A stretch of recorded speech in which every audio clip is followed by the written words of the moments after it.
Mahua Moitra Trinamool Congress party MP గిఫ్టుల కోసం తనకున్న అధికారం ఏదైతే ఒక ఎంపీ ప్రశ్నలు వేయొచ్చు ఆ ప్రశ్నలు సమాజం కోసం తన నియోజకవర్గం కోసం దేశం కోసం వేసి సమాధానాలు రాబట్టి ప్రభుత్వపు అటెన్షన్ డైవర్ట్ చేయడం కోసం ఈ ప్రశ్నోత్తరాలు ఉంటాయి. అలాంటి ప్రశ్నోత్తరాలని కార్పొరేట్ సంస్థలకి అమ్మేసుకుని వాళ్ళు ఇచ్చే గిఫ్టులు డబ్బులు టూర్లకి తిరుగుతూ వచ్చింది. ఆ విషయం అధికారికంగా బయటపడితే ఫస్ట్ బొకాయించింది. ఆ తర్వాత లాగిన్ డీటెయిల్స్ చూస్తే దుబాయ్లోనూ ఇతర దేశాల్లో నుంచి లాగిన్ అయ్యారన్నటువంటి విషయం తేలింది.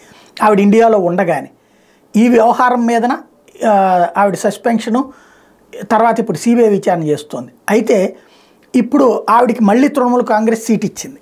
ఆ నేపథ్యంలో భారతీయ జనతా పార్టీ అక్కడ రాజ్మాత అమృతారాయ్ని పోటీకి దింపింది. ఆమె సొంత ప్రజాదరణ కూడా ఉన్నటువంటి అమ్మాయి.